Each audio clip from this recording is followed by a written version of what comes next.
Welcome back to LTS Let's Talk Sports, and as I mentioned, we're going to be talking ping pong, table tennis, one of the same, right? And with me is Bob Roopnarine, who is the secretary of the Trinidad and Tobago Table Tennis Association, and of course Francisca Fournillier, I think, yes, I got it. She's the project team leader, and she's attached to Caronage Blasters Table Tennis Club. Welcome to the program. Thank you. And table tennis, now just give me a bit of history on the association, your table tennis association. My question, right? That's you. Okay, yes, table tennis, we have been in existence, the Table Tennis Association, since 1944. Right, 1944. Yeah, It's a long time. we have a constitution, we have a body that is mandated by the ministry, authorized by the Ministry of Sport to conduct all the affairs of table tennis. Right. We have grown from strength to strength. We have had some bad times, we have had some good times, and we have had to face a lot of challenges from 1944 till today. Right. Because in the early days, we did not have all that amount of cable exposure to WWE and basketball and golf in Japan and all of those things. So almost every table tennis event would have been covered. Right. Now, because the media is worldwide, the world has become a small place. We are struggling.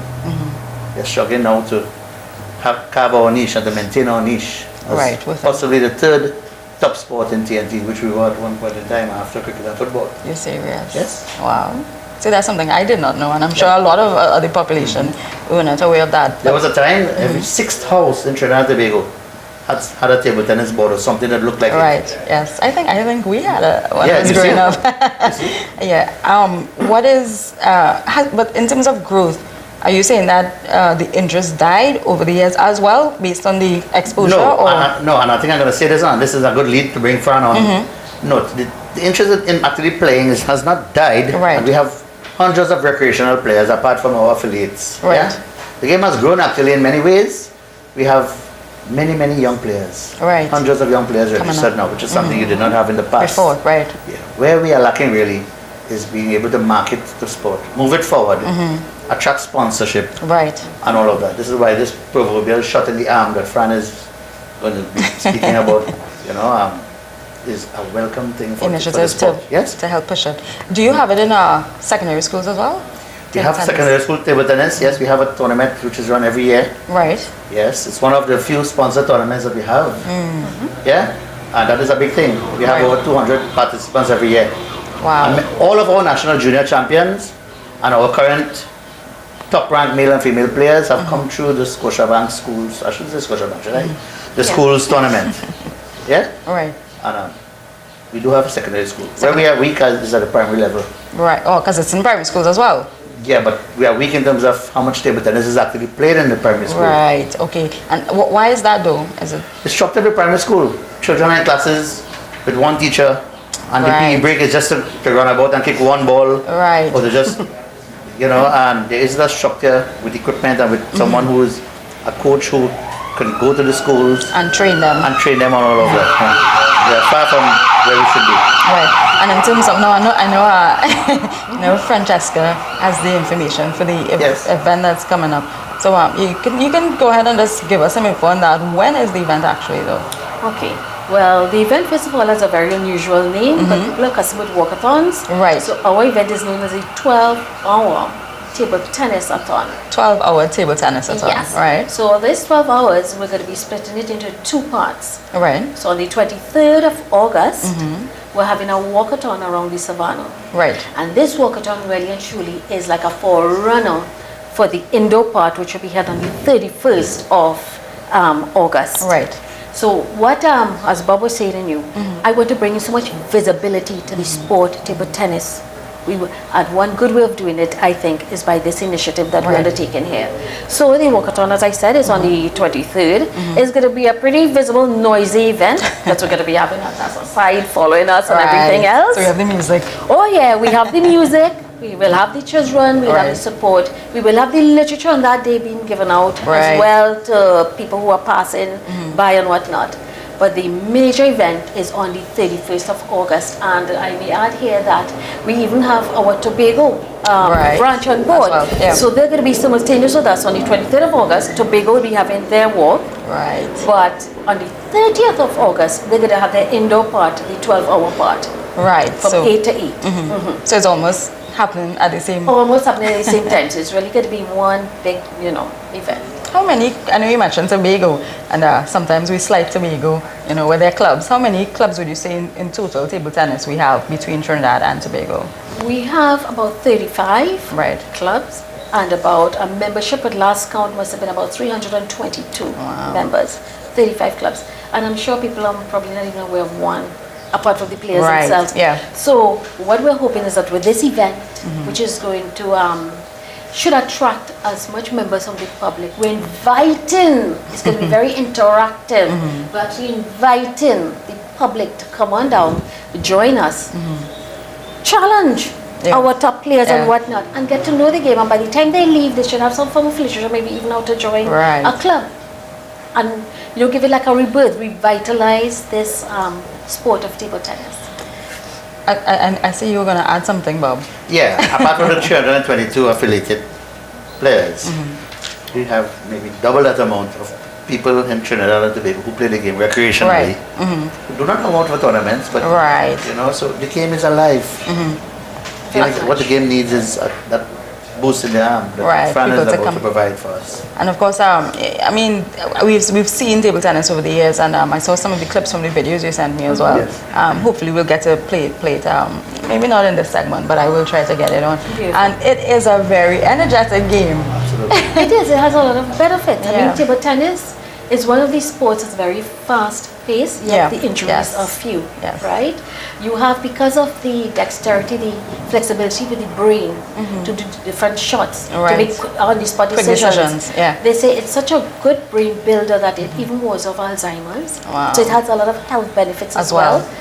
I mean, it's fantastic. Just to add to that, it has been described as a game where you have to move with the speak and have the reflexes of a 100-meter sprinter while thinking like a chess champion. A chess champion. Wow. At the same time. Tennis is the world's brain sport. Wow. So, but what is the process like to join a table tennis club? Do you have to be able to? No. We welcome beginners. As a matter of fact, we want to spread the base, the pool at the base. So we encourage young ones, anyone who wants to play.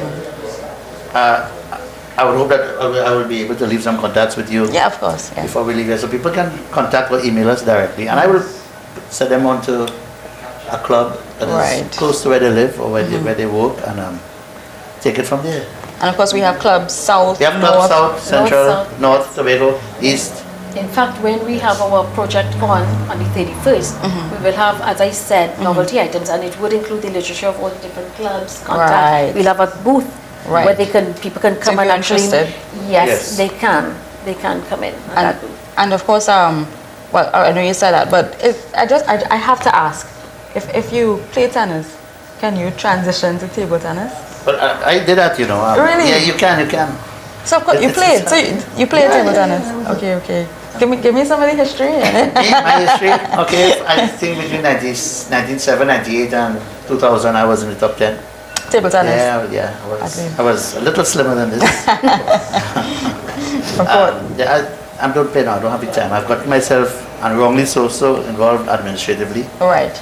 And the little time I do have for the sport is to see about my son, who is also a top player. To get him playing, to make sure he's on the ball. So I've gone off the ball, playing wise. But he has now taken up that. I plan to change that very soon. So you're going to start back? You're going to get back into the game. And I know you said your son. That's right. My son is involved, and he was introduced by his school, which is about 3 years ago. And I must say that not only speaking for myself, but other parents have realized too that when their children have started table tennis, things have improved with their homework, with their educational facilities. But he was introduced about 3 years ago, to the sport itself. To the sport at his school that he's attending. And what age would you say someone can start? 6. Once your nose could reach the table, your eye is above the ball, you can play. You're able to my son started that way. Wow. And what is this scoring procedure? Is it similar to tennis, or no, is it totally different? It's the first 11 You start at love all. It's the same love. Right. Love means 0 Right. in lawn tennis. In tennis also. The first day 11, Right. each player has 2 serves. Right. So I serve 2, then you serve 2 until 11. However, if we get to 10 each, then we go to what they call deuce. Right. And someone must win by at least 2 points. Right. So it could go to 12. 12, 14, Yeah, 16, it can go depending. 18, 22, we can go to Yes. 34, 32. Because I saw some videos and intense. they were going for a while, and I'm Yes, like, it's when who gets a point now? Yes, You know? yes, yes. They've been. Go ahead. Sorry.